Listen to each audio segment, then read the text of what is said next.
السلام علیکم ورحمۃ اللہ وبرکاتہ۔ وعلیکم السلام ورحمۃ اللہ وبرکاتہ۔ مرحبا فی رمضان، مرحبا فی شہر القرآن، اعوذ باللہ من الشیطان الرجیم، بسم اللہ الرحمن الرحیم، رب اشرح لي صدري ويسر لي أمري واحلل عقدة من لساني يفقهوا قولي رب زدنا علما۔ الحمد لله وحده لا شريك له، له الملك وله الحمد وهو على سجلوا أصواتكم وعطروا أفواهكم بصلاة النبي صلى الله عليه وسلم، اللهم صل على محمد وعلى آل محمد كما صليت على إبراهيم وعلى آل إبراهيم إنك حميد مجيد، اللهم بارك على محمد وعلى آل محمد كما باركت على إبراهيم وعلى آل إبراهيم إنك حميد مجيد۔ رمضان نزول قرآن کا مہینہ ہے، جو کچھ ہم نے انشاءاللہ رمضان میں کرنا ہے، اب شعبان کے یہ ایام بہترین وقت ہے کہ ہم اپنے آپ کو تیار کر لیں رمضان کی برکتوں کو سمیٹنے کے لیے۔ کوئی بھی کام جو ہم کرتے ہیں وہ اللہ کو دو شرائط پر منظور ہوتا ہے۔ وہ دو شرائط کون سی ہیں؟ سب سے پہلی شرط نیت کا خالص ہونا، لوجہ اللہ، اللہ کے لیے کرنا۔ تو میں حاضرین سامعین سب سے پہلے ہم ابتدا سے ہی اپنی نیت کو خالص کرتے ہیں۔ سنتی ہے نا، انما الاعمال بالنیات، میرا ساتھ دیجیے، آپ بتائیے، انما الاعمال بالنیات، اعمال کا درمدار نیت پر ہے۔ نیت خالص، ہماری نیت کیا ہے؟ ہم یہ دعائے قرآن کیوں کر رہے ہیں؟ اللہ کی رضا کے لیے، اللہ کی رضا چاہیے، لوجہ اللہ ہم یہ کام کر رہے ہیں، اور یہی لوجہ اللہ کی نیت پر ہم اپنے رب سے سوال کرتے ہیں کہ وہ ہمیں استقامت دے، وہ ہمیں علم دے، ہمیں عمل دے، ہمیں فہم دے، استقامت دے، اللہ دنیا آخرت کی بھلائیاں نصیب کرے، اور اس سفر کو ہمارے لیے مبارک کرتے ہوئے آسان اور تکمیل تک پہنچائے۔ کیونکہ بڑے سفر شروع ہوتے ہیں، ابتدا میں تعداد اتنی ہوتی ہے، لیکن انتہا کے بعد کچھ تعداد اور کم ہو جاتی ہے۔ تو اسی لیے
تاکہ ہم اپنے آپ کو اس سے بچا سکیں۔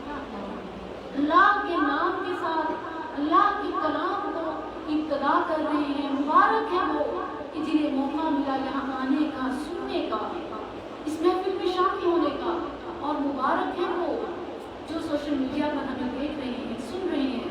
رب تعالیٰ ان کے لیے بھی اسے بابرکت بنائے۔ اپنا وقت دینا، مال سے بھی زیادہ قیمتی چیز وقت ہے۔ ٹائم از منی۔ تو جو اپنا وقت دے رہے ہیں اللہ ان کے اوقات میں برکت ڈال دے۔ جو اپنا کام چھوڑ کر رب کے کلام کو سمجھنے بیٹھے ہیں اللہ تو ان کے کام کا خود معاون بن جا جیسے تیرے وعدے۔ شروع کرتے ہیں کلام مجید سے، اور ہماری ترتیب یہ ہوگی انشاءاللہ کہ روزانہ ایک پارہ پڑھیں گے۔ آج فرسٹ ڈے تھا، تھوڑا لیٹ ہو گیا، لیکن انشاءاللہ باللہ التوفیق ہم کل اپنے ٹائم سے 11 بجے سے انشاءاللہ سٹارٹ کر لیں گے۔ تو آپ سب بھی میک شور کے ٹائم پہ ہی آ جائیں، 5 منٹ پہلے آ جائیں، 10 منٹ پہلے آ جائیں انشاءاللہ، تاکہ دوسروں کے لیے بھی آسانی ہو اور قرر آباد سب کے لیے آسانی ہو۔ دین آسانی ہے، کسی سے انتظار نہیں لینا۔ اور رکوع ہم پہلے تلاوت کا پڑھیں گے، اس کے لیے لنا قاری میرے ساتھ ہے انشاءاللہ۔ پہلا ایک رکوع تلاوت ہوگی، پھر اس کے بعد اس کا فہم، ترجمہ اور احادیث صحیحہ سے سورہ فاتحہ ابتدا ہے کلام کی۔ اللہ نے اپنے کلام کی ابتدا سورہ فاتحہ سے کی، تو ہم بھی سورہ فاتحہ سے پہلے پارے سے پہلی سورت سے آغاز کرتے ہیں۔ تفضل۔ أعوذ بالله من الشيطان الرجيم بسم الله الرحمن الرحيم الحمد لله رب العالمين الرحمن الرحيم مالك يوم الدين إياك نعبد وإياك نستعين اهدنا الصراط المستقيم صراط الذين أنعمت عليهم غير المغضوب عليهم ولا الضالين آمين۔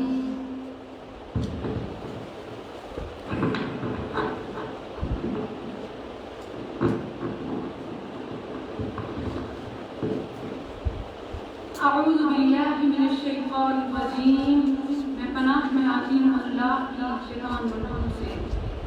بسم اللہ الرحمن الرحیم، شروع اللہ کے نام سے جو بے حد رحم والا نہایت مہربان ہے۔ الحمدللہ رب العالمین، تمام تعریفیں اللہ رب العالمین کے لیے ہیں جو تمام جہانوں کا رب ہے۔ یہ جو اللہ کی صفت ہے رب، دنیا میں بڑے بڑے فرعون آئے مگر کسی کو ہمت جرأت نہ ہوئی کہ وہ رب ہونے کا دعویٰ کرے۔ جنہوں نے کیا ان کا جو عبرتناک انجام ہوا وہ سامنے ہے، قرآن میں مثالیں موجود ہیں۔ انا ربکم الاعلیٰ کہنے والے اس طرح عبرت کا نشان بن گئے۔ حقیقت میں سچا دونوں جہانوں کا رب رب العالمین ہے۔ الرحمن الرحیم، بہت مہربان نہایت رحم والا ہے۔ مالک یوم الدین، مالک ہے بدلے کے دن کا۔ یوم الدین، قیامت کا دن۔ قیامت کے ناموں میں سے ایک نام ہے، اور آپ نوٹ کر لیں کہ آگے ہم قیامت کے کتنے نام پڑھیں گے۔ یہ پہلا نام ہے یوم الدین۔ دین قرآن کریم میں 2 معنوں میں استعمال ہوا ہے۔ ایک معنی دین مذہب، ریلیجن، ان الدین عند اللہ اسلام، سورہ آل عمران کی آیت ہے۔ اور پہلا معنی مالک یوم الدین، روز جزا کا مالک، بدلے کے دن کا مالک، جزا سزا کے دن کا مالک۔ إِيَّاكَ نَعْبُدُ وَإِيَّاكَ نَسْتَعِينُ، ہم تیری ہی عبادت کرتے ہیں اور تجھ سے ہی مدد چاہتے ہیں۔ نعبد و ایاک نستعین، مگر کیا واقعی عمل ایسا ہے؟ کیا واقعی ہم اس کی عبادت کرتے ہیں؟ اور عبادت کسے کہتے ہیں؟ ہمارے اس دنیا میں آنے کا مقصد کیا ہے؟ عبادت۔ سورہ زاریات وَمَا خَلَقْتُ الْجِنَّ وَالْإِنسَ إِلَّا لِيَعْبُدُونِ، ویسے تو کہا جاتا ہے کہ ساری کائنات اللہ نے انسان کے لیے بنائی۔ انسان کو کس چیز کے لیے بنایا؟ عبادت کے لیے۔ عبادت کیا ہے؟ عبادت کیا ہے؟ کہ صرف نماز پڑھنا یا نماز میں یہ اقرار کرنا صرف یہی عبادت ہے؟ ہر کام اپنا سب کچھ اپنے رب کے لیے کرنا، سب کچھ کا مالک اپنے رب کو بنانا۔ ان صلاتی ونسکی ومحیای ومماتی للہ رب العالمین۔ عبادت یہ ہے، انصاف یہ ہے، احسان یہ ہے کہ جیسے اس رب نے پوری کائنات انسان کے لیے بنائی تو انسان اپنے ہر کام کا مالک اپنے رب کو مان لے، یہ عبادت ہے۔ ہم اپنے آپ کا مالک کو رب کو نہیں بناتے۔ کیا ہم مملوک تو ہیں، غلام تو ہیں؟ کیا ہم باقی فرما برداری کی زندگی گزار رہے ہیں؟ کیا ہمارے رزق و نیاز، کیا ہمارے روزے، کیا ہمارے شکر، کیا ہمارے اذکار، کیا ہماری عبادات صرف اللہ کے لیے ہیں؟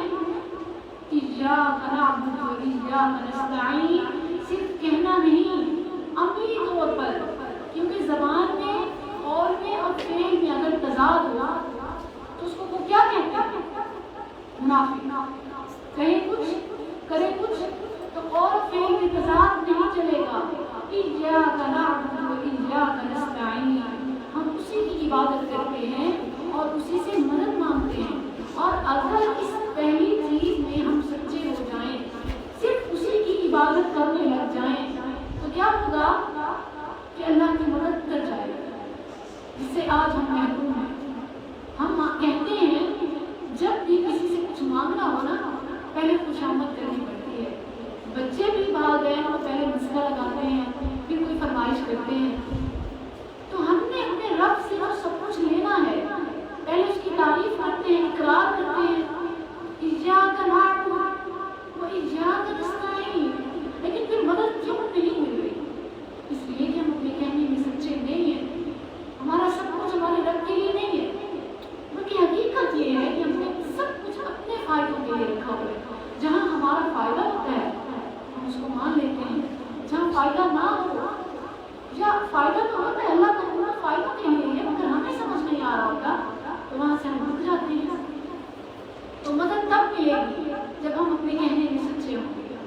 اہدنا الصراط المستقیم، ہمیں ہدایت عطا فرما سیدھے راہ پہ۔ سیدھا راستہ کیا ہے؟ قرآن و سنت کا راستہ، قرآن و حدیث کا راستہ، صراط مستقیم۔ نبی صلی اللہ علیہ وسلم نے ایک خط کھینچا، ایک لکیر، اور پھر ادھر ادھر دائیں بائیں بہت سارے خط کھینچے، پھر سمجھایا پریکٹیکلی صحابہ کو، دیکھو کہ یہ سیدھا راستہ ہے، ھذا صراطی مستقیما فاتبعوہ ولا تتبعوا السبل فتفرق بکم عن سبیلہ۔ فوکس رکھنا ہے صرف قرآن پر، صرف حدیث پر، صرف سنت پر، ادھر ادھر سوائے قرآن کے کچھ نہیں ہے۔ اور یہ دعا ہدایت ہے، ویسے تو اللہ سمیع الدعا ہے، مجیب الدعوات ہے، لیکن ایک دعا اللہ نے فوراً اپنے اوپر قبول کرنا واجب کر دیا۔ ایک دعا ایسی ہے کہ جب انسان مانگے گا اسے ضرور ملے گی، وہ ہدایت کی دعا ہے۔ جو بندہ سچے دل سے، قلب سلیم سے، سچائی سے ہدایت کا متلاشی ہے، چاہتا ہے کہ میں فرقوں میں نہ بڑھوں، چاہتا ہے کہ میں صراط مستقیم پر چلوں، اور اس کے لیے کوشش کرتا ہے، اپنی آنکھیں کھلی رکھتا ہے، ہدایت کی جستجو میں رہتا ہے، دعا مانگتا ہے، اللہ پر واجب ہے کہ اللہ اسے ہدایت پر چلا، تو اپنی کوشش جاری رکھے۔ ادھر ادھر سے جو کلمات سنتی ہیں، میڈیا کا دور ہے، کسی پوسٹ میں کچھ ہوتا ہے، کسی پوسٹ میں کچھ ہوتا ہے، ہر کوئی اپنی طرف بلا رہا ہے، کیسے پتہ چلے گا کہ کیا صحیح ہے؟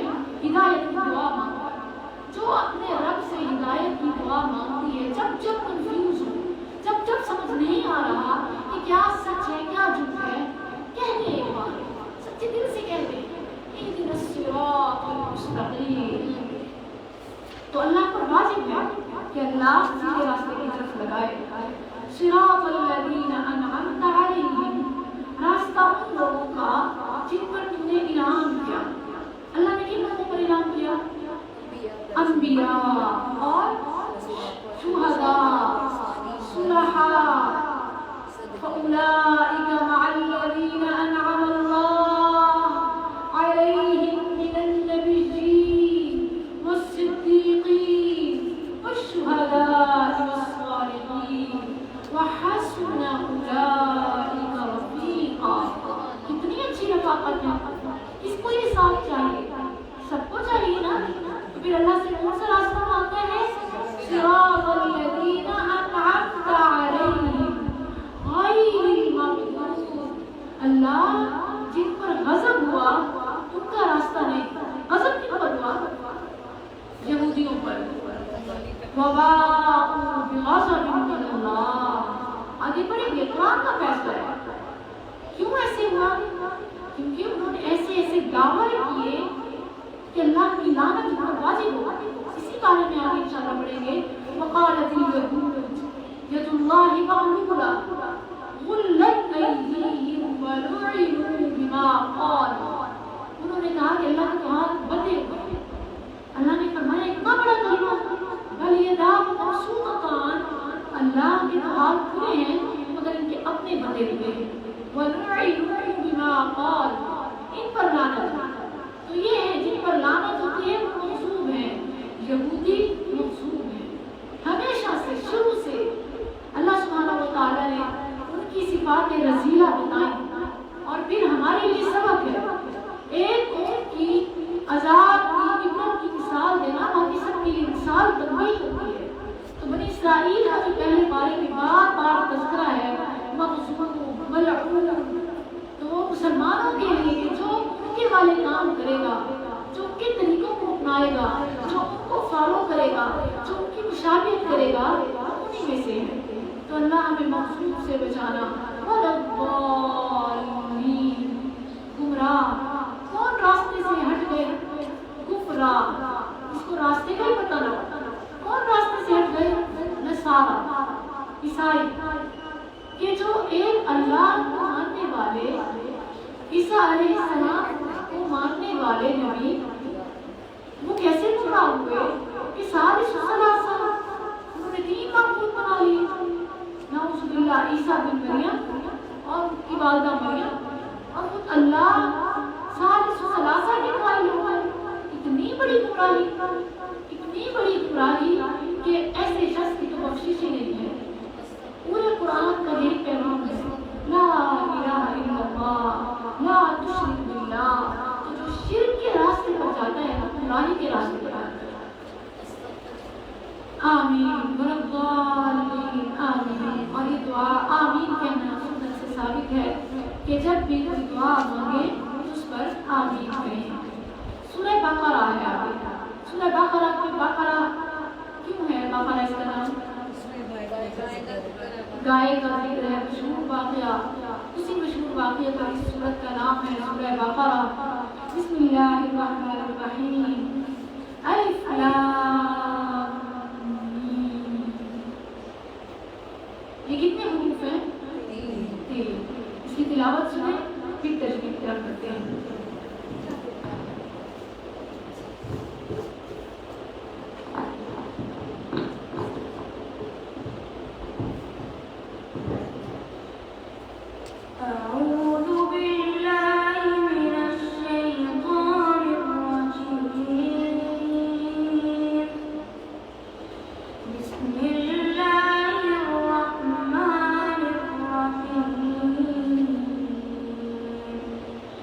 ألف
الرحیم الف لام میم.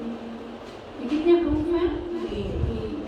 رسول اللہ صلی اللہ علیہ وسلم کا فرمان ہے من قرأ حرفا من کتاب اللہ، جس نے کتاب اللہ کا ایک حرف پڑھا اسے کتنی نیکیاں ملے گی؟ 10 نیکیاں. اور پھر دیکھیں سبحان اللہ، یہ الف لام میم یہ 3 حروف ہیں، 30 نیکیاں. آج کے پارے میں، آج کی کلاس میں ہم سبحان اللہ کتنے حروف پہلے پارے میں پڑھیں گے، اس کی نیکیاں، اور پھر ہم ساتھ ساتھ سمجھ بھی تو رہے ہیں اس کا کتنا ثواب ہے. صحیح حدیث ہے، نبی صلی اللہ علیہ وسلم نے فرمایا ایک آیت کو سمجھنا 100 اللہ کی راہ میں دینے سے افضل ہے. سبحان اللہ. تو کتنی بڑی تجارت کر رہے ہیں. اللہ سبحانہ و تعالی ساری تجارت ہمارے لیے آسان کر دے، اس تجارت سے کوئی راستے میں واپس نہ چلا جائے. ذالک الکتاب لا ریب فیہ، یہ وہ کتاب ہے جس میں کوئی شک نہیں. ابتدا میں ہی یہ بات کلیئر ہو جائے کہ اس کا ہر لفظ، ہر حرف، ہر شوشہ غلطی سے پاک ہے. دنیا کی کوئی کتاب ایسی نہیں ہے جس میں کوئی مسٹیک نہ ہو، اور خاص طور پر مذہب کی کتابوں میں آپ دیکھ لیں کہ ایون اسلامی، الہامی، آسمانی کتاب ان میں بھی تو تبدیلیاں ہوں گی. اور اس وقت میں دعوے سے کہہ رہی ہوں کوئی ایک کتاب ایسی نہیں ہے جو تحریف سے پاک ہو. اس کی ریزن کیا ہے؟ لاجکلی آپ دیکھیں تو رات جس زبان میں اتری، زبور جس زبان میں اتری، انجیل جس زبان میں اتری، وہ ایون آج لینگویج بھی نہیں ہے. لیکن کہ کوئی زبان ہی موجود نہ ہو اور اس کی وہ کتاب اس زبان میں نہ ہو، ترجموں میں منمانیاں، تو وہ اصل غائب ختم. قرآن وہ واحد کتاب ہے جو جس زبان میں اتری اوریجنل ٹیکسٹ موجود ہے. دنیا بھر کی زبانوں میں تراجم ہوئے لیکن اصل لفظ اللہ میں موجود ہے اور 100% محفوظ ہے. اِنَّا نَحْنُ نَزَّلْنَا الذِّكْرَ وَإِنَّا لَهُ لَحَافِظُونَ. اس کی حفاظت کا ذمہ اللہ نے اپنے اوپر لیا، اور اس کی ایک بہت بڑی وجہ ہے. دیکھیں پہلی جو تھی وہ محفوظ نہ رہ سکی، اللہ نے نئی کتاب اتار دی، نیا نبی بھیج دیا. اب چونکہ نبوت کا سلسلہ ختم، آخری کتاب محفوظ ہونا ضروری ہے، کیونکہ اور نہ کوئی کتاب نہ کوئی نبی. یہ آخری کتاب ہدی للناس، انسانیت کی کامیابی، انسانیت کے لیے شفا، زندگی، سب کچھ یہ قرآن ہے. ہدی للمتقین، اور متقین کے لیے تو یہ اصل ہدایت ہے. وہ لوگ جو غیب پر ایمان رکھتے ہیں، نماز پڑھتے ہیں، زکوٰۃ دیتے ہیں، اور جو کچھ اللہ نے دیا وہ خرچ کرتے ہیں. تو یہ نماز کا قائم کرنا یہ وہ فریضہ ہے کہ جس پر اسلام کا ایک رکن ہے، بنیاد ہے.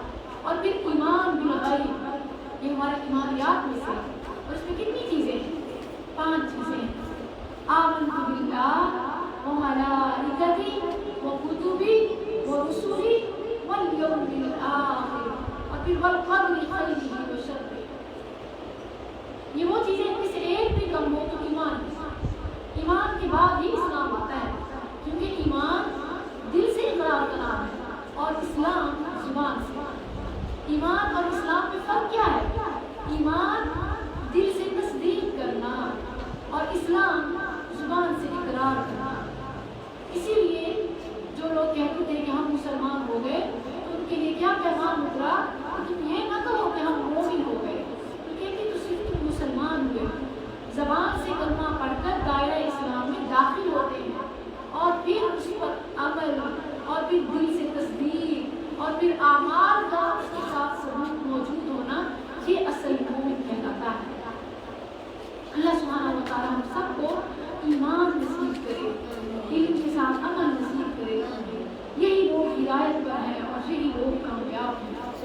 بے شک ان الذین کفروا سواء علیہم، کافروں کے لیے آپ کا ڈرانا یا نہ ڈرانا برابر ہے، کیونکہ یہ لوگ ایمان نہیں لائیں گے. کیوں ایمان نہیں لائیں گے؟ کیونکہ وہ عمل کرنے کے لیے نہیں پڑھتے، ہدایت کے لیے نہیں پڑھتے، وہ چیک کرنے کے لیے پڑھتے ہیں کہ کیا یہ سچا نبی ہے یا نہیں۔ ایک پہلے سے دلوں میں نفرت ہو، پہلے سے دلوں میں شک ہو، تو پھر کہاں بات سمجھ آئے گی؟ کسی بھی بات کو سمجھنے کے لیے نیوٹرل ہونا ضروری ہے۔ جب آپ خالی ذہن کسی چیز کو سنیں گے تو بات سمجھ آئے گی نا۔ تو لہٰذا ختم اللہ علی قلوبہم۔ اب دیکھیں یہاں سوال ہوتا ہے کہ جب اللہ نے ہی دلوں پر مہر لگائی، ختم اللہ علی قلوبہم وعلی سمعہم وعلی ابصارہم غشاوہ ولہم عذاب عظیم، کہ ان کے دلوں پر، ان کے سماع پر، ان کی آنکھوں پر مہر ہے، وہ نہیں دیکھ سکتے۔ لہم قلوب، ان کے دل تو ہیں، لا یفقہون بہا، مگر وہ سمجھتے نہیں۔ وَلَهُمْ أَعْیُنٌ، ظاہری آنکھیں تو ہیں مگر بصیرت سے محروم ہیں۔ ان کے دل تو ہیں مگر سمجھتے نہیں، کان تو ہیں مگر سنتے نہیں، آنکھیں تو ہیں مگر دیکھ نہیں سکتے، حق کو پہچان نہیں سکتے۔ اللہ نے مہر لگا دیا۔ اب جب اللہ نے مہر لگا دیا تو پھر انسان کا کیا قصور؟ کیا قصور انسان کا؟ انسان کا قصور یہ کہ اللہ جانتا ہے کہ کون آیا ہے ہدایت پر چلنے کے لیے۔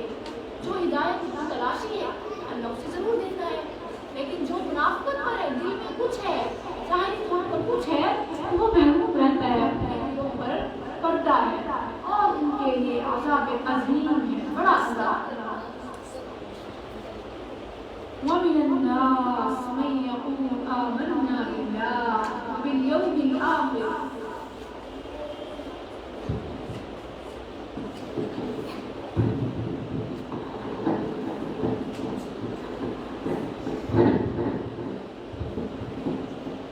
أعوذ بالله من الشيطان الرجيم بسم الله الرحمن الرحيم ومن الناس من يقول آمنا بالله وباليوم الآخر وما هم بمؤمنين يخادعون الله والذين آمنوا وما يخدعون إلا أنفسهم وما يشعرون في قلوبهم مرض فزادهم الله مرضا ولهم عذاب أليم بما كانوا يكذبون وإذا قيل لهم لا تفسدوا في الأرض إنما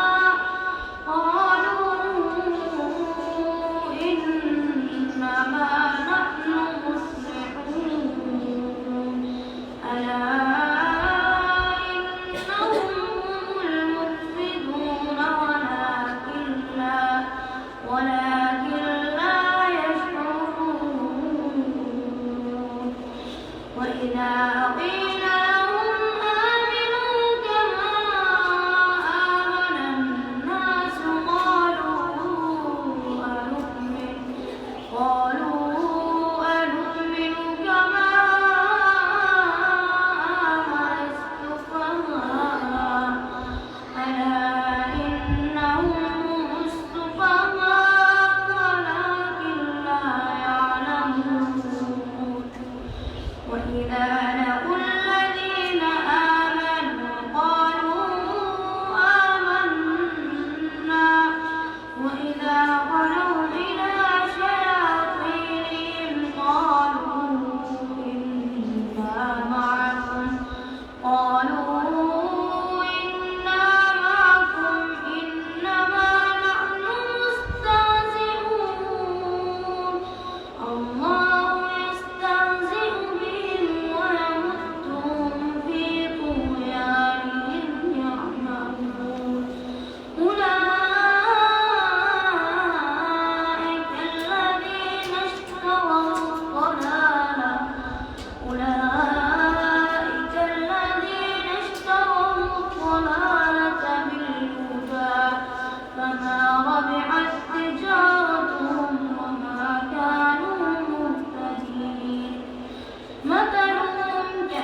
حوله فلما أضاءت ما حوله ذهب الله بنورهم وتركهم في ظلمات لا يبصرون صم بكم عمي فهم لا يرجعون أو كصيب من السماء فيه ظلمات ورعد وبرق يجعلون أصابعهم في آذانهم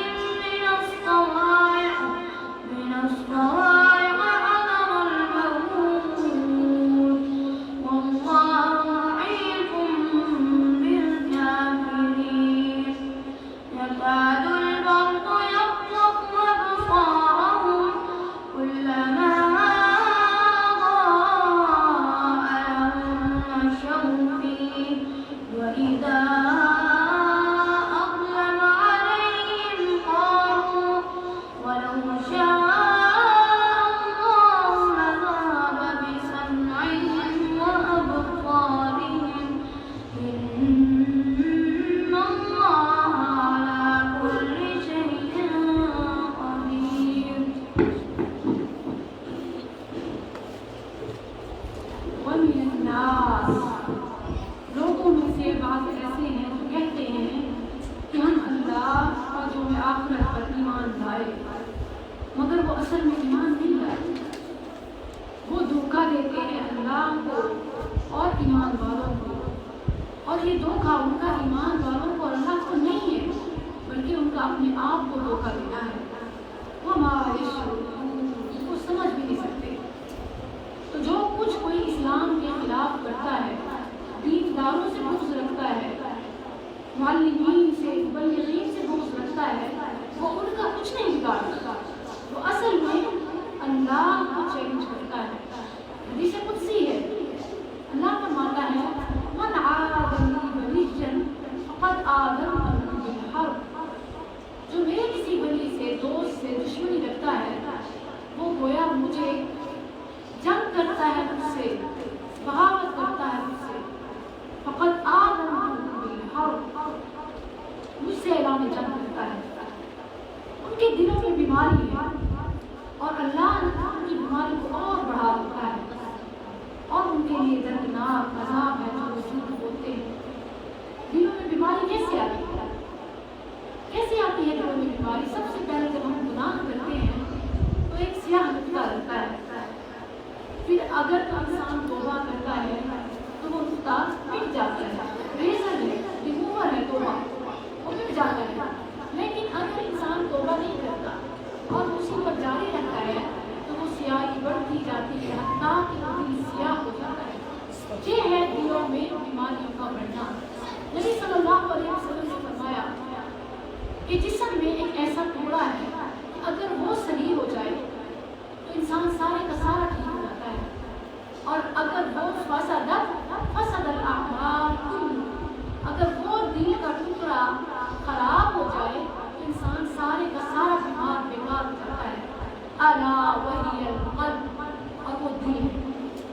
تو اسی لیے دل کی اصلاح بہت ضروری ہے، دل کا تعلق اللہ سے ہے۔ اسی لیے دیکھیں کہ ساری جتنی بھی انسان کی عبادات ہیں ان کا بدلہ مقرر ہے، لیکن روزے کا مقرر نہیں ہے، کیونکہ وہ ایک انسان کا اپنے رب کے ساتھ معاملہ ہے، کسی کو نہیں پتا، چپکے سے کچھ کھا کے صرف اللہ کو پتا ہے کہ کس نے صحیح مکمل روزہ رکھا، اسی لیے اس کا بدلہ بھی اللہ کے سامنے ہے۔ الصوم لی وانا اجزی بہ، یہ رمضان کا مہینہ جو انشاءاللہ وہاں پر سایہ فکر ہونے والا ہے، یہ رمضان کا مہینہ اصل میں دلوں کی پاکیزگی کا مہینہ ہے، لعلکم تتقون، تقوی کا مہینہ ہے۔ تو دل کیسے پاک ہوتے ہیں؟ کہیں میل ہو اس کو بار بار دھویا جاتا ہے، اسپنج سے رگڑیں گے، اسکاچ برائٹ سے کریں گے، تو دلوں کو کیسے پاک کریں گے؟ گناہوں سے پاک ہوں گے، گناہوں کو چھوڑیں گے، نیکیوں کی طرف بڑھیں گے تو دل پاک ہو جائیں گے۔ اور جب ایسے لوگوں کو کہا جاتا ہے کہ لا تفسدوا فی الارض، زمین میں فساد نہ کرو، جواب دیتے ہیں کہ ہم تو اصلاح کر رہے ہیں.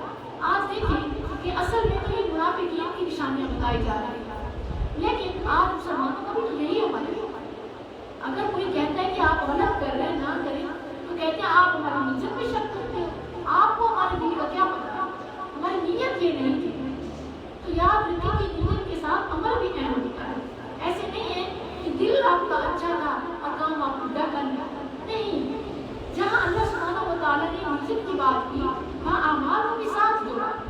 لیکن مشہور حدیث ہے نبی صلی اللہ علیہ وسلم نے فرمایا کہ ان اللہ لا ينظر الى صورکم واجسامکم، اللہ تمہاری شکلوں اور تمہارے بدن کی طرف نہیں دیکھتا بلکہ کیا دیکھتا ہے؟ الى قلوبکم واعمالکم، تمہارے دلوں کی طرف اور تمہارے اعمال کی طرف. تو نیت بھی صحیح اور عمل بھی صحیح. صرف یہ کہہ دینا کہ میرے دل میں بڑا حیا ہے، ضروری تو نہیں ہے میں اپنی کام کروں لوگوں کو دکھاؤں. میرے دل میں حیا ہے، میری آنکھوں میں شرم ہے، یہ کافی نہیں ہے. آپ کو عملی ثبوت دکھانا ہوگا، پیش کرنا ہوگا، تبھی آپ کی بات کہنے میں سچائی ہوگی. الا انہم مفسدون ولکن لا یشعرون. اللہ فرماتا ہے کہ وَإِذَا قِيلَ لَهُمْ آمِنُوا كَمَا آمَنَ النَّاسُ، جب ان سے کہا جاتا ہے کہ ایمان لاؤ جس طرح صحابہ ایمان لائے تو وہ جواب دیتے ہیں کہ کیا ہم اس طرح ایمان لائیں جس طرح بے وقوف ایمان لائے. خبردار کہنے والے بے وقوف ہیں. جو صحابہ کا چوری اٹھاتا ہے وہ خود بے وقوف ہے. الا انہم هم السفہاء ولکن لا یعلمون. وَإِذَا لَقُوا الَّذِينَ آمَنُوا اللہ بھی ان سے مزاح کرتا ہے اور ان میں زیادہ کرتا ہے ان کی سرکشی مال لے کر دین لے کر تاکہ دنیا میں ان کا حصہ ختم ہو جائے. اللہ جتنا رحیم ہے جتنا رحمان ہے دنیا میں انہیں نواز دے. اللہ کے نزدیک اس دنیا کی اہمیت ایک مچھر کے پر کے برابر بھی نہ.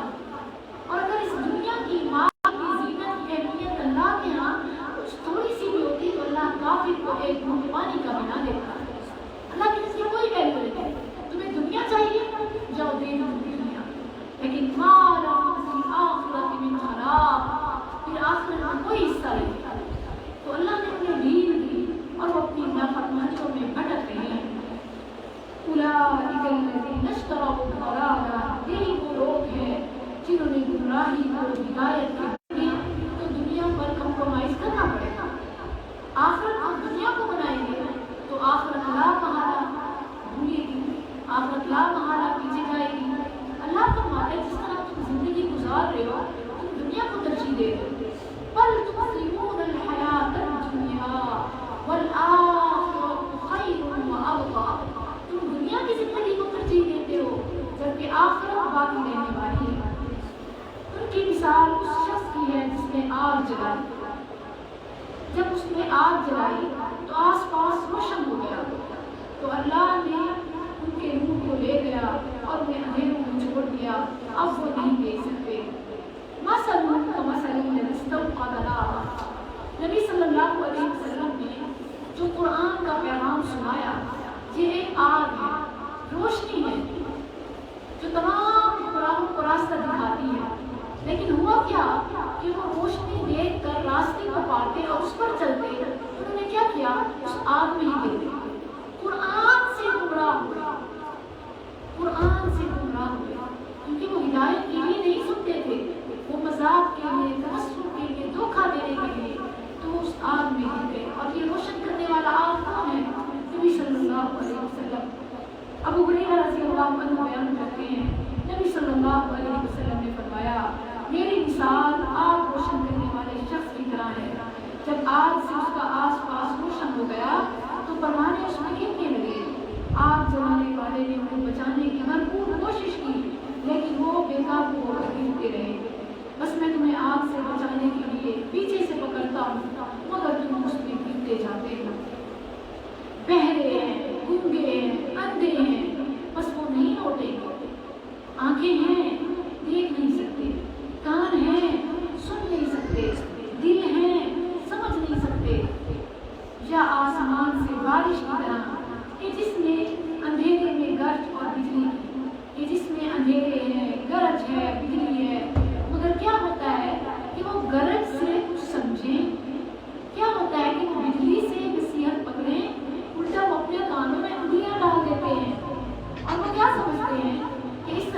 بچہ ہوگی. یہ پتہ ہے کیا ہے؟ جیسے کبوتر بلی کو دیکھ کے اپنی آنکھیں بند کر لیں. تو ایسے ہے جب وہ عذاب کی آیات سنتے ہیں تو آنکھیں بند کر لیتے ہیں, کان بند کر لیتے ہیں کہ ہم بچ جائیں گے, اللہ کا فیصلہ بدلے گا. اس طرح نہیں بچ پائیں گے جب تک کہ وہ دل سے مخلص نہیں ہوں گے. واللہ محیط بالکافرین, اللہ کافروں کو گھیرنے والا ہے. قریب ہے کہ بجلی ان کو کچل لے. جب ان کے لیے روشنی ہوتی ہے تو اس میں چلتے پھرتے ہیں, اور جب ان پر اندھیرا ہوتا ہے تو کھڑے ہو جاتے ہیں. اگر اللہ چاہے تو ان کے کانوں اور ان کی آنکھوں کو لے جائے. یقیناً اللہ ہر چیز پر قدرت رکھنے والا ہے.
أولئك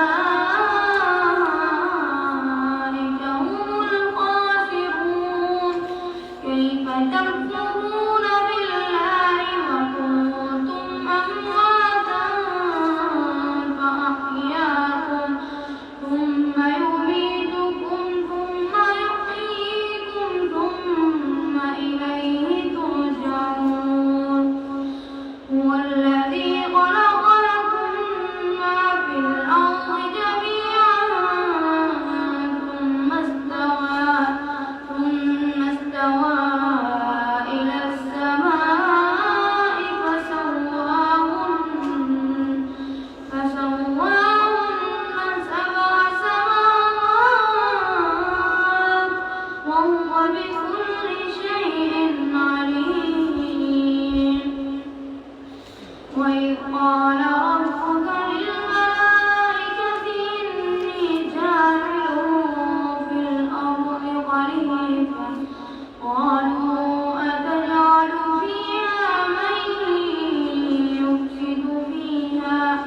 من يفسد فيها ويسفك الدماء ونحن نسبح بحمدك ونقدس لك قال إني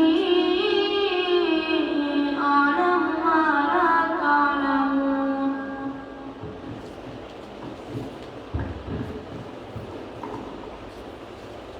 یا ایھا الناس، انتہائی وہ الفاظ ہیں یہاں سے کہ اللہ اپنے رب ہونے کا واسطہ دیتا ہے اور اللہ ہر انسان کو جھنجھوڑ کر پکڑ کر تنبیہ کر رہا ہے کہ اپنے رب کو پہچانو، اپنے رب کو پہچانو، اس کے سوا کسی کی عبادت نہ کرو۔ اور آج کا انسان کیا کچھ نہیں کرتا، وہ ان آیات سے غافل ہے۔ رب تعالیٰ کا کہتا ہے اے لوگو اپنے رب کی عبادت کرو جس نے تمہیں پیدا کیا۔ اپنے خالق سے تعلق کو توڑنا کتنی بڑی بے وفائی ہے۔ اپنے خالق سے دور ہونا، غیروں کی طرف جانا، جس نے تمہیں پیدا کیا اس کو چھوڑ کر باقی سب کو ماننا، حالانکہ اس نے تمہیں بھی پیدا کیا اور تم سے پہلوں کو بھی، تاکہ تم متقی بنو۔ تقویٰ کیا ہے؟ تقویٰ اب بار بار پڑے گی۔ تقویٰ یہ ہے کہ انسان جنت کی امید رکھتے ہوئے، جہنم کا ڈر رکھتے ہوئے اپنے رب کے احکامات کو بجا لائے۔ تو نہ جنت کی امید ہے، وہ جنت جس کے بارے میں ابھی اسی رقم میں ہم پڑھیں گے، آپ ذرا ایک خیالی اپنے تصور سے سوچیے کہ وہ جنت اگر مل جائے تو اور کیا چاہیے؟ سب کچھ قربان کرنے کے لیے تیار ہو جائیں۔ الذی جعل لکم، ذرا اپنے رب کا تعارف کیا ہے؟ وہ اللہ کہ جس نے زمین کو پیدا کیا، زمین کو تمہارے لیے فرش بنایا، تخلیق بھی کیا اللہ نے کائنات کو، اور اللہ نے اسے تمہارے لیے فرش بنایا اور آسمان کو چھت بنایا اور زمین سے تمہارے لیے پھل کو نکالا۔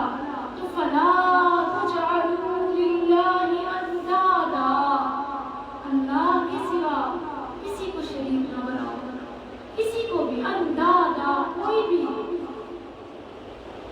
فلا تجعلوا للہ اندادا وانتم تعلمون، تم جانتے ہو حقیقت کیا ہے۔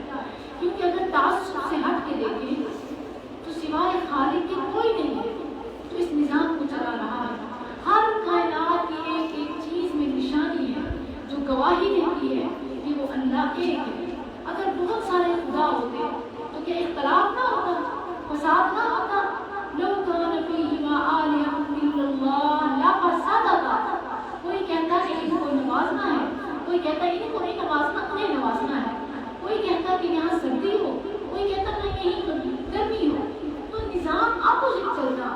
اگر ایک بالکل دن رات سردی گرمی یہ سب ایک روٹین میں جا رہے ہیں تو اس کا مطلب ہے کہ کوئی ایک کمی ہوتا نہیں کہ نظام صحیح چل رہا ہے۔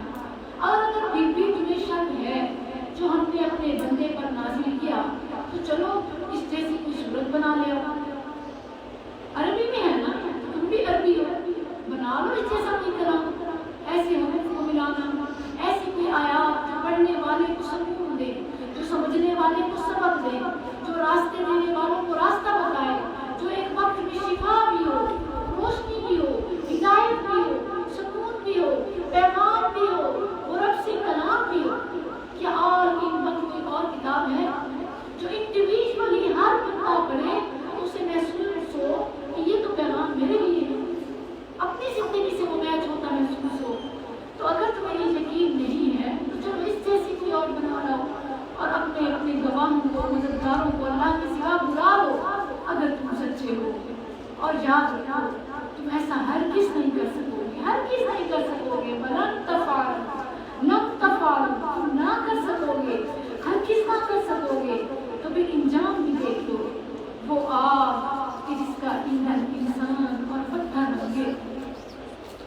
آگ جلائی جاتی ہے لکڑی سے، کسی نہ کسی فیول سے، تو جہنم کی آگ کیا ایندھن ہوگا؟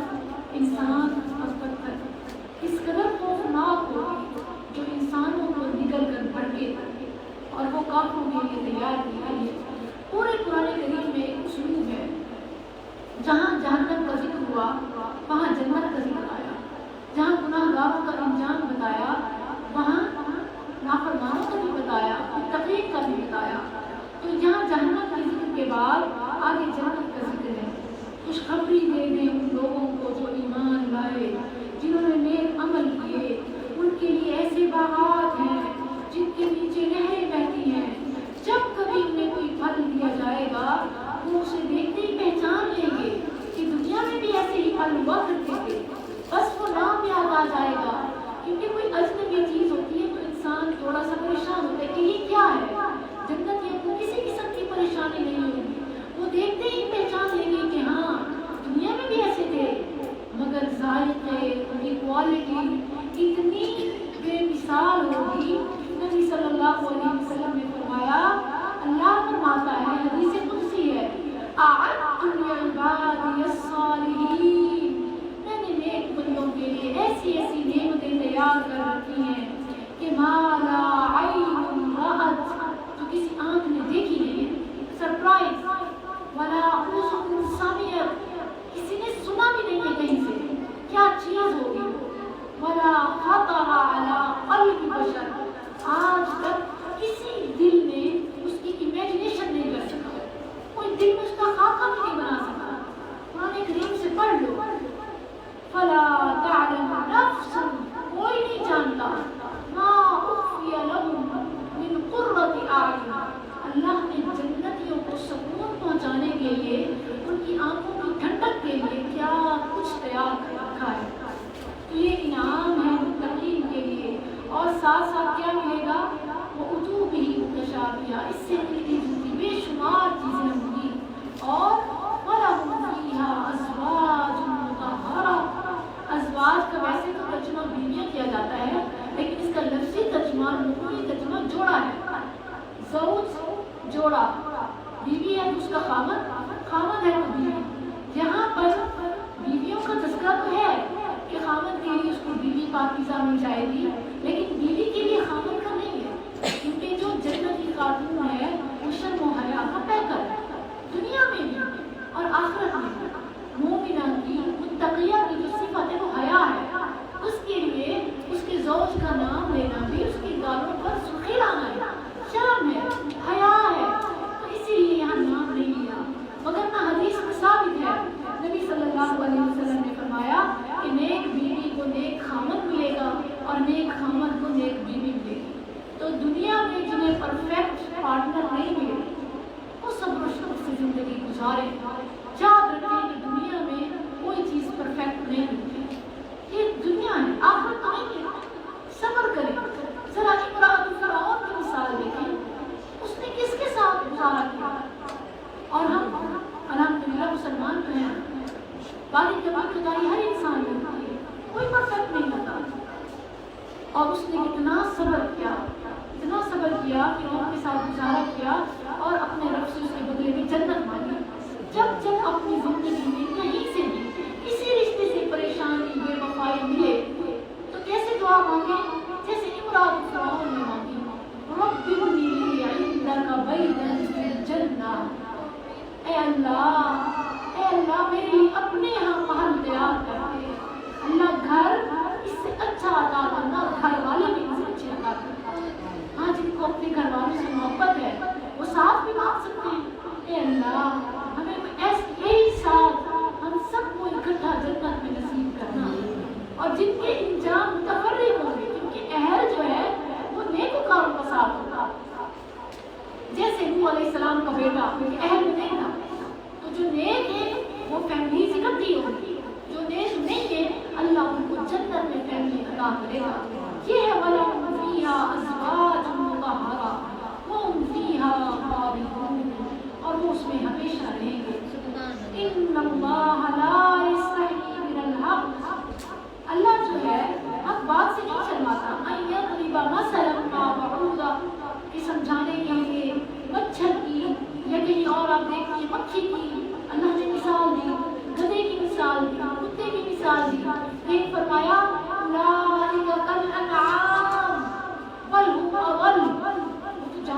بڑھ کر اللہ نے انسان کو سمجھانے کے لیے کوئی کمی نہیں رکھی، اور عجیب و غریب مثال کیوں دی جاتی ہے کہ بات ہمیشہ یاد ہے۔ یہاں تو ایک چیز یہ سمجھ آئی، دوسری یہ کہ حق کو سمجھنے کے لیے، مسائل کو جاننے کے لیے شرم رکاوٹ نہیں آنی چاہیے۔ صحیح بخاری میں باب ہے، ام المؤمنین عائشہ رضی اللہ عنہا فرماتی ہیں کہ نعم النساء، بہترین خواتین انصار کی خواتین ہیں کہ لم یمنعهن الحیاء، انہیں کبھی شرم رکاوٹ نہیں بنی کہ وہ کوئی مسئلہ پوچھے، تو آ کر نبی صلی اللہ علیہ وسلم سے اپنے ذاتی ایسے ایسے مسائل پوچھتی کہ ام المؤمنین ازواج مطہرات شفا جاتا، مطلب ایسی بات پوچھ رہی ہیں لیکن ان کا کانفیڈنس اتنا تھا کہ وہ حق بات میں نہیں شرماتے، اور حق بات میں نہیں شرمانا چاہیے۔ یہ غلط ہے کہ شرم کی وجہ سے آپ مسئلہ معلوم کریں۔ تو انصار کی خواتین انتہائی کانفیڈنٹ تھی۔ آج مثال دی جاتی ہے غیر مسلم خواتین کی، اور نکاح شرم میں رکاوٹ سمجھا جاتا ہے، بیک ورڈ سمجھا جاتا ہے۔ یاد رکھیں کہ نکاح تو ایک پاور ہے، کہ یہ پاور ایسی کہ پہنے اور جو چاہے کرے، البسی افعال کل شیء، کوئی چیز رکاوٹ نہیں ہے۔ آپ اللہ کے اندر رہتے ہوئے، اسلام کے اندر رہتے ہوئے سب کچھ کر سکتی ہیں جو اللہ نے مقرر کیا ہے۔ مسائل کا پوچھنا، فاسألوا اہل الذکر ان کنتم لا تعلمون، جو نہیں جانتے اہل علم سے پوچھیں۔ آگے اللہ فرماتا ہے کہ عہد کو نہیں توڑنا، الذین ينقضون عہد اللہ، ذرا اس آیت کو نوٹ کریں کہ اللہ کا بھی عہد ہے۔ ایک عہد ہم نے، ایک وعدہ اللہ سے وہ کیا تھا کہ جب اللہ نے ساری روحوں کو جمع کیا اور پوچھا الست بربکم، کیا میں تمہارا رب نہیں؟ اگرچہ ہمیں اب وہ وعدہ یاد نہیں ہے لیکن یہ گواہی ہماری فطرت میں شامل ہے، کیونکہ جو بھی انسان کائنات میں غور کرتا ہے وہ اپنے رب کو پہچان لیتا ہے، اور پہچانا اسی کو جاتا ہے جو پہلے سے دیکھی ہو، جو پہلے سے سمجھی ہو۔ دیکھی ہوئی چیز کو انسان دیکھ کر سمجھ آتی ہے، تناؤ کرتا ہے، تو ہم نے ایک اپنے رب سے وعدہ کیا تھا، ہم وہ بھی توڑ رہے ہیں۔ اور اللہ فرماتا ہے کہ جو لوگ اپنے عہد کو توڑتے ہیں، یہاں دیکھیں کہ عہد کا لفظ بھی ہے اور میثاق کا لفظ بھی ہے۔ وعدی میثاق، وعدہ پکا کرنے کے بعد، ماننے کے بعد، قول و اقرار کے بعد اپنی بات سے پھرتے ہیں، اور وَيَنقُضُونَ مَا أَمَرَ اللَّهُ، اللہ کے حکم کو کاٹتے ہیں، وَيَقْطَعُونَ مَا أَمَرَ اللَّهُ أَن يُوصَلَ وَيُفْسِدُونَ فِي الْأَرْضِ۔ یہاں کتنی باتیں ہیں، اللہ کا وعدہ توڑنا پکا کرنے کے بعد، اور پھر اللہ کے حکم کو توڑنا، اور زمین میں فساد کرنا، قطع رحمی کرنا۔ کتنے ہیں جو ہم کیسے قطع رحمی کرتے ہیں؟ قطع رحمی ہے کیا؟ رشتہ داری کو توڑنا۔ رشتہ داری کو کیسے توڑتے ہیں آج کل؟ وہ نہیں آ رہا تو میں بھی نہیں جاتی، بس وہ نہیں آ رہی کہ میں نہیں جاتی، میں ہی ہر بار پہل کرتی ہوں، ہر بار میں ہی شروع کرتی ہوں، میں ہی فون کرتی ہوں، نہ وہ آتی ہے نہ وہ بات کرتی ہے، اس نے فلاں موقع پر میرے ساتھ یہ کیا، اس نے فلاں موقع پر کیا، تو میں کیوں بھی اس کو رعایت کروں؟ ایسی تو ایسے سے یاد رکھیں کہ اچھے کے ساتھ ہر کوئی اچھا ہوتا ہے۔ صلہ رحمی یہ کہ جو آپ کے ساتھ برا ہو، جو آپ کے ساتھ توڑے، آپ اس کے ساتھ جوڑیں، یہ صلہ رحمی ہے۔ وگرنہ بچوں کے ساتھ اچھائی کرنا تو اگلے کا بدلہ ہے، یہ صلہ رحمی نہیں ہے۔ اور صلہ رحمی کی اتنی فضیلت ہے کہ جو آپ کے ساتھ توڑے آپ ان کے ساتھ جوڑو۔ نبی صلی اللہ علیہ وسلم نے فرمایا کہ رحم معلقۃ بالعرش، عرش کے ساتھ رحم جڑا ہوا ہے۔ اللہ فرماتا ہے من وصلنی وصلہ اللہ ومن قطعنی قطعہ اللہ، جو مجھے جوڑتا ہے میں اس کو جوڑتا ہوں۔ تو صلہ رحمی آپ اپنے رشتہ داروں کے ساتھ اچھائی نہیں کر رہے بلکہ گویا آپ اللہ کے ساتھ پہل کر رہے ہیں، اللہ کے ساتھ اپنا تعلق بہتر بنا رہے ہیں۔ تو کون نہیں چاہتا کہ ہمارے تعلق ہمارے رب سے اچھے ہوں؟ رب سے تعلق اچھا ہوگا، رب سے کنیکشن مضبوط ہوگا تو پریشانی ہمیں بعد میں پہنچے گی، مسائل سے ہم بعد میں دو چار ہوں گے، حل پہلے سے موجود ہے۔ اللہ خود معاون بن جاتا ہے، اور جو قطع رحمی کرتا ہے اللہ بھی اس سے قطع رحمی کرتا ہے۔ اور اللہ فرماتے ہیں کہ تم کیسے مجھ سے تعلق توڑ سکتے ہو، کیسے کفر کرتے ہو،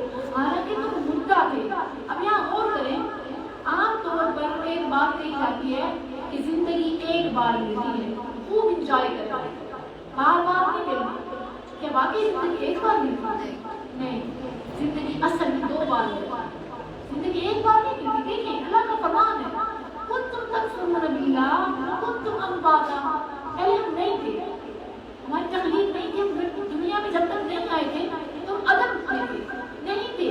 اور فاحیاکم پہلی زندگی کے لیے، پھر ثم یمیتکم، پھر موت آئے گی، 2 موتیں ہو گئی، ایک زندگی ہو گئی، ثم یحییکم، اللہ پھر زندہ کرے گا. اب جو یہ زندگی ہے یہ اگلی زندگی کے مقابلے میں ایک نقطے کے برابر ہے، سفر ہے، منزل نہیں ہے، رہائش نہیں ہے. We are traveler، ہم مسافر ہیں. جب انسان اس زندگی کو دیکھے گا تو کیا کہے گا؟ کہے گا یا لیتنی قدمت لحیاتی، کاش میں نے اپنی اس زندگی کے لیے کچھ کیا ہوتا. یہ نہیں کہے گا کہ میں اپنی زندگی میں کچھ کر کے آتا. آج جس کو ہم زندگی سمجھتے ہیں، روزے قیامت ہم خود اسی زندگی سمجھیں گے. یہ تو زندگی نہیں تھی، بھلا کہ تھوڑی دیر کے لیے 5 منٹ کے لیے کہیں سے بیٹھنا ہے آنا، تو لائف تھوڑی ہوتی ہے. زندگی تو وہ ہوتی ہے نا کہ کسی سے پوچھا جائے آپ کہاں رہتے ہیں، تم اپنا گھر بتائیں گے کہ کہاں رہتے ہیں. حالانکہ پوری زندگی ہم اس 4 دیواری میں نہیں گزارتے، لیکن بتاتے اسی جگہ پہ ہیں. تو جہاں زیادہ آپ رہتے ہیں، لمبا رہتے ہیں، اصل میں وہی آپ کا ٹھکانا ہوتا ہے. تو آخرت کے مقابلے میں یہ دنیا کچھ نہیں ہے. انسان خود مانے گا یا لیتنی قدمت لحیاتی، کاش میں اپنی زندگی کے لیے کچھ کرتا. وہ تو کچھ بھی نہیں تھا جہاں سے میں آ رہا ہوں، وہ تو صرف ایک میرا ٹیسٹ تھا، ایگزامینیشن ہال تھا، امتحان کا سینٹر جہاں میں امتحان دینے گیا. اور آج میرا رزلٹ ہے. ثم الیہ ترجعون، پھر اسی کی طرف تم لوٹائے جاؤ گے. وہی ذات ہے جس نے تمہیں پیدا کیا اور جو کچھ زمین میں ہے تمہارے لیے بنایا. جیسے ہم نے شروع میں پڑھا کہ سب کچھ جو کچھ زمین میں اللہ نے انسان کے لیے بنایا. اب انسان کو بھی اپنا سب کچھ اپنے رب کے لیے کرنا چاہیے. تو جو یہ کرتا ہے وہ عبادت کا حق ادا کرتا ہے. حق یہی ہے، اللہ نے کائنات ساری تمہارے لیے بنا کر، دیکھیں نہ ہم نبی ہیں فرشتے، نہ ہم ناری ہیں جنات، جنوں کے پاس بڑے اختیار پاور ہیں، غیر مرئی مخلوق ہے، طاقتور، نہ نبی ہیں نہ ناری ہیں، ہم تو خاکی ہیں مگر اشرف المخلوقات ہیں، تمام مخلوق میں افضل. لیکن اگر ہم اعمال میں ضد ہو جائیں گے، اپنے رب کو نہیں پہچانیں گے تو ثم رددناہ اسفل سافلین، جب ہم رجعون ہوں گے اپنے رب کے پاس جائیں گے تو پھر زیرو ہوں گے. والذی خلق لکم ما فی الارض جمیعا، وہی ہے جس نے تمہارے لیے پیدا کیا جو کچھ زمین میں ہے تمہارے لیے بنایا. پھر اس نے آسمان بنائے اور 7 آسمان، اور وہ سب کچھ جاننے والا ہے.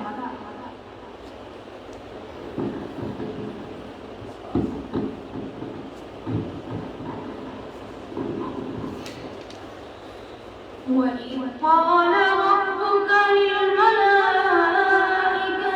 إِنِّي جَاعِلٌ فِي الْأَرْضِ خَلِيفَةً قَالُوا أَتَجْعَلُ فِيهَا مَن يُفْسِدُ فِيهَا وَيَسْفِكُ الدِّمَاءَ وَنَحْنُ نُسَبِّحُ بِحَمْدِكَ وَنُقَدِّسُ لَكَ قَالَ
وأعلم ما تبدون وما كنتم تكتمون وإذ قلنا للملائكة اسجدوا لآدم فسجدوا إلا إبليس أبى واستكبر وكان من الكافرين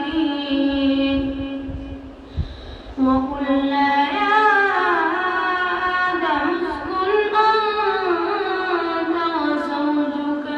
أنت وزوجك الجنة وكلا منها رغدا حيث شئتما ولا تقربا هذه الشجرة فتكونا من الظالمين فأزلهما الشيطان عنها فأخرجهما مما كانا فيه وقلنا اهبطوا بعضكم لبعض عدو ولكم في الأرض مستقر ومتاع إلى حين فتلقى آدم من ربه كلمات فتاب عليه إنه هو التواب الرحيم قلنا اهبطوا منها جميعا فإما يأتينكم مني هدى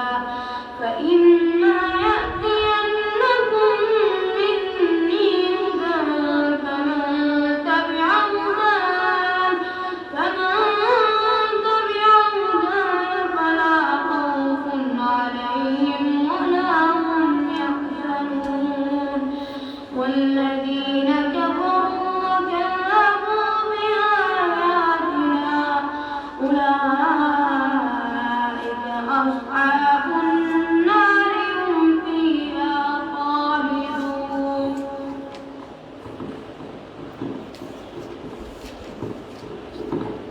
وَإِذْ قَالَ رَبُّكَ لِلْمَلَائِكَةِ یہ تخلیق آدم کی طرف اشارہ ہے. اس رکوع میں غور کریں. اللہ سبحانہ و تعالیٰ نے جب آدم کی تخلیق کا ارادہ کیا تو اللہ نے فرشتوں سے فرمایا کہ میں زمین میں ایک خلیفہ بنانے والا ہوں. فرشتوں نے کہا کہ اے اللہ تو ایک ایسی چیز بنا رہا ہے, ایک ایسے انسان کہ جو آپس میں لڑیں گے, تیری عبادت سے دور ہوں گے, غفلت کریں گے, ریزی ہوگی. فرشتوں نے ایسے کیوں کہا؟ کیا جانتے ہیں فرشتوں نے ایسے کیوں کہا؟ غلط کیوں سوچا؟ اس سائڈ پہ نیگیٹو ہی گیا نا خیال. نیگیٹو کیوں گیا؟ وہ اس لیے کہ ہم سے پہلے اس کائنات میں جنات آباد تھے. جیسے ہم انسان اب اس کائنات میں آباد ہیں, ایسے پہلے جنات آباد تھے. اور وہ آپس میں اس قدر اللہ کی نافرمانی کرتے, جھگڑتے, لڑتے, خون ریزی کرتے کہ جب اللہ نے انسان کی تخلیق کا ارادہ کیا تو انہوں نے فوراً کہا کہ اللہ جیسے جنت نیچے آباد تھا زمین میں اور وہ آپس میں لڑتے جھگڑتے تھے, خون ریزی کرتے تھے, تو اللہ نے ان فرشتوں کو حکم دیا کہ نیچے جاؤ زمین پر اور ان سے قتال کرو. باقاعدہ فرشتے اترے, ان سے لڑائی کی اور اللہ نے فرشتوں کو فتح دی اور انہیں ذلیل و رسوا کر کے اس شرط پر رکھا گیا زمین پر کہ تم آبادی میں نہیں آؤ گے, مرکزی حصے میں نہیں آؤ گے, بلکہ نکل جاؤ سمندروں کی طرف, جنگلوں کی طرف, ویرانوں کی طرف, پہاڑوں کی طرف. کہ اب اللہ کی طرف سے جنات کا جو مسکن ہے وہ ویران جگہ ہے. ہم جانتے ہیں کہ جن ویران جگہوں پر آباد ہوتے ہیں, اسی لیے ویرانے میں جانے سے پہلے گھبراتے ہیں اور دعائیں بھی یاد آ جاتی ہیں. اور یہ بات صحیح ہے کہ جنات ویرانوں میں آباد ہیں اور ہم سے پہلے اس کائنات میں جنات آباد تھے. اور اللہ نے جب ان کے تشدد, ظلم, زیادتی, گناہ بڑھ گئے, حد سے زیادہ ہو گئے, جس طرح آج ہم حد سے بڑے ہوئے, تو اللہ نے فرشتوں کو بھیجا, ان کے ساتھ قتال ہوئی, جنگ ہوئی اور جنات کو نکال دیا گیا کہ اب تم آبادی میں انسانوں کی یہ جگہ مین جگہ ہے, یہ انسانوں کی ہے. اور پھر اللہ نے انسان کی تخلیق کر کے فرشتوں سے کہا, ان کے ذہن میں وہی آ گیا کہ اللہ جیسے جن پہلے کرتے تھے اب انسان بھی کام کریں گے. تو اللہ نے فرمایا ان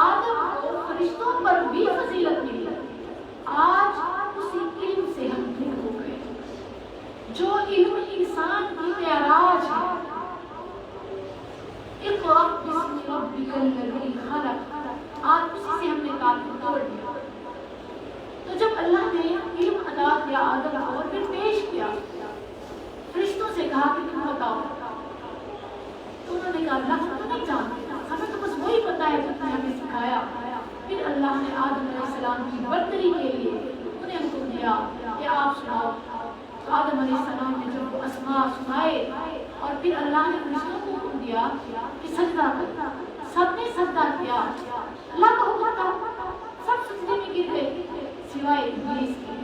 ابلیس اصل میں جن ہے, عبادت کر کر کے نیکوکاروں کی صف میں فرشتوں میں شامل ہو گیا, فرشتوں کے ساتھ رہتا, عبادت کرتا, مگر اصل میں آگ کا بنا تھا. اس کے دل میں تکبر تھا اور اس نے انسان کو دیکھا کہ یہ پٹی کا پتلا, اس کی کیا ویلیو ہے, اس کی کیا حقیقت ہے, یہ تو کم تر مخلوق ہے کوئی. اور دیکھیں جنات پہلے آباد تھے نا, تو جس کو پہلے آباد ہو اور گھر سے نکالا جائے, ان کی جگہ کسی اور کو وہ جگہ دی جائے تو ویسے بھی دشمنی ہو جاتی ہے.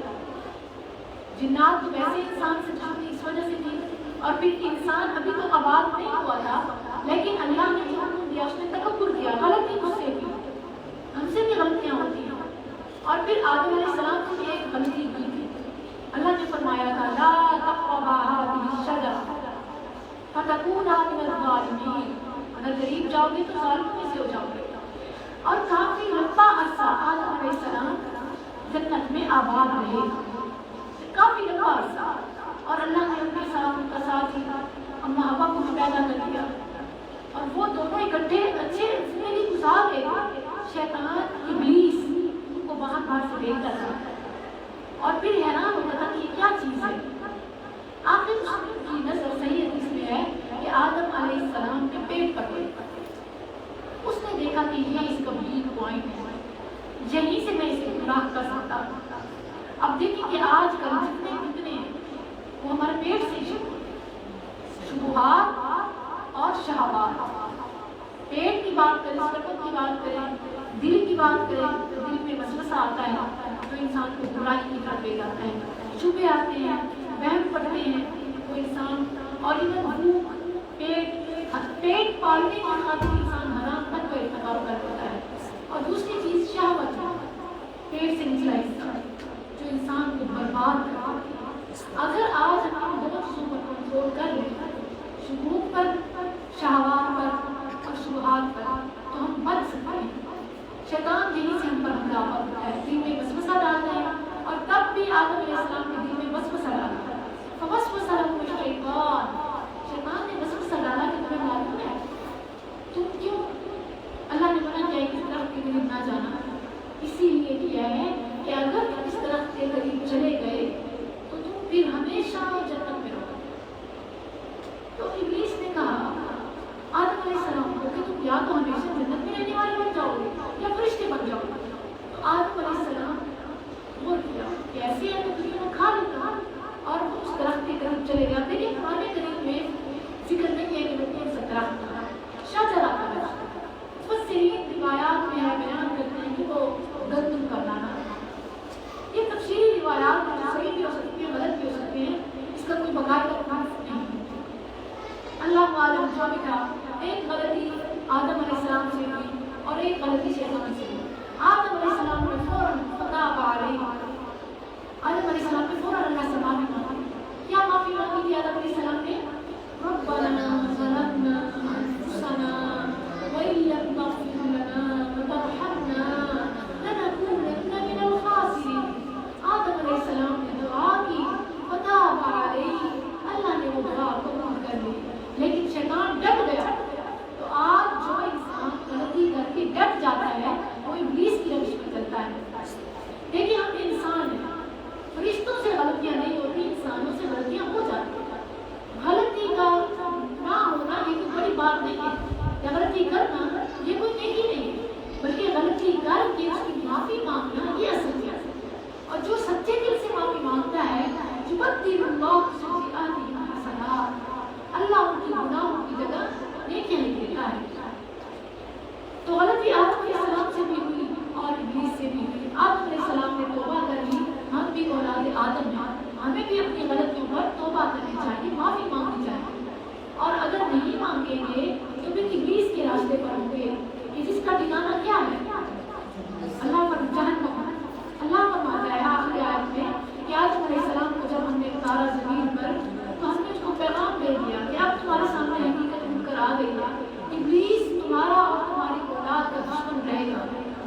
يا بني إسرائيل اذكروا نعمتي التي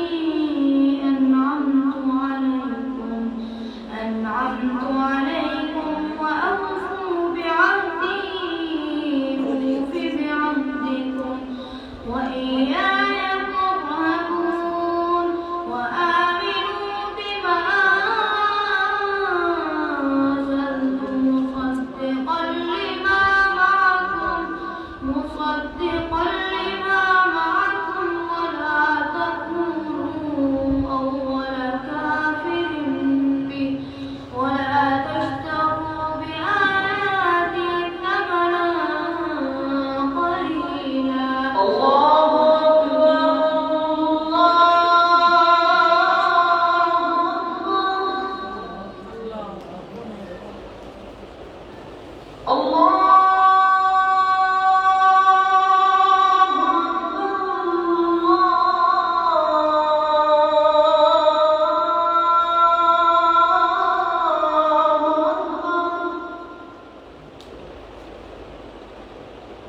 أشهد أن لا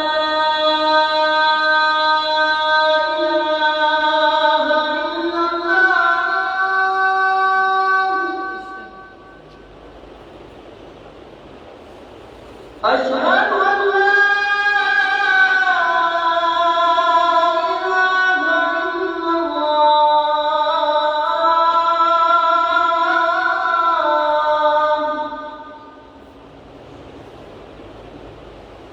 أشهد أن محمدًا رسول الله.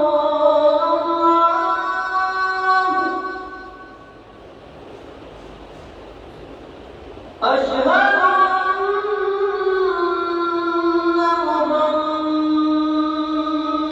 رسول الله.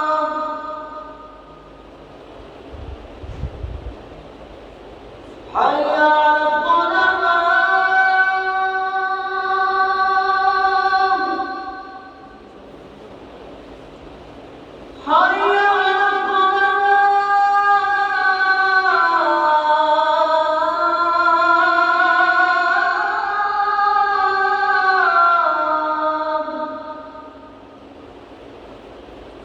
الصلاة. حي على الصلاة.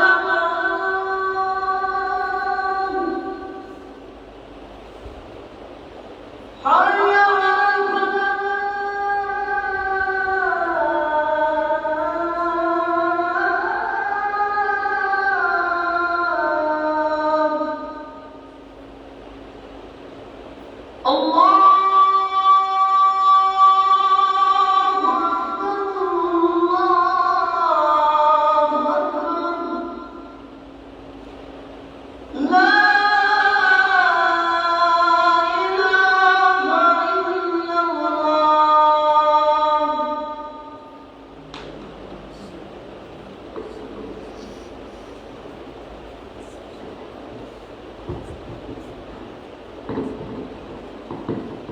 اذان کا کیا جواب ہے؟ آپ بتائیں.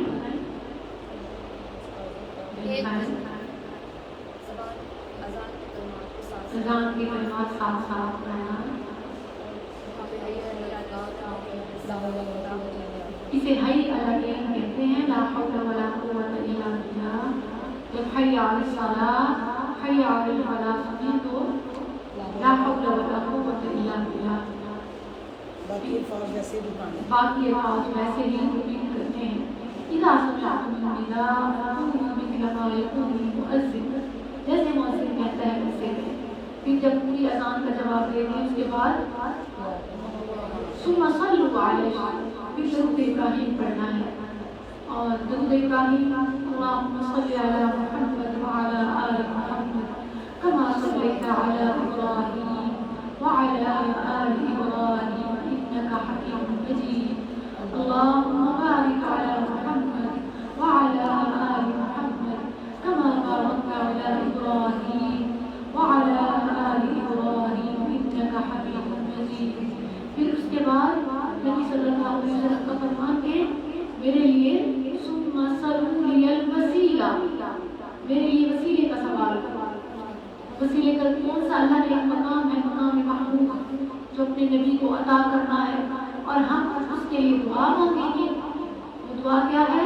اللہم رب هذه الدعوة التامة والصلاة القائمة آت محمدا الوسيلة والفضيلة وابعثه مقاما محمودا الذي وعدته۔ آگے الفاظ آتے ہیں باقی بیان میں، لیکن یہاں تک احادیث صحیحہ سے ثابت ہے۔ تو نبی صلی اللہ علیہ وسلم نے فرمایا کہ جو دعا پڑھتا ہے اس کے لیے میری شفاعت واجب ہو جاتی ہے۔ نبی صلی اللہ علیہ وسلم کی شفاعت کا واجب ہونا جنت کا واجب ہونا ہے۔ آج ہمارا فسٹ ڈے تھا، کوشش تھی کہ ہم پورا پارا کر سکیں، لیکن چونکہ لیٹ ہو گیا ہے تو اتنا ہی انشاءاللہ کل سے ٹائم بھی شروع کریں گے انشاءاللہ۔ آپ کچھ کہنا چاہیے؟ وقت پہ آئے اور وقت پہ آئے تاکہ مکمل کر سکیں انشاءاللہ۔ جمعے والے دن بچی جا ایک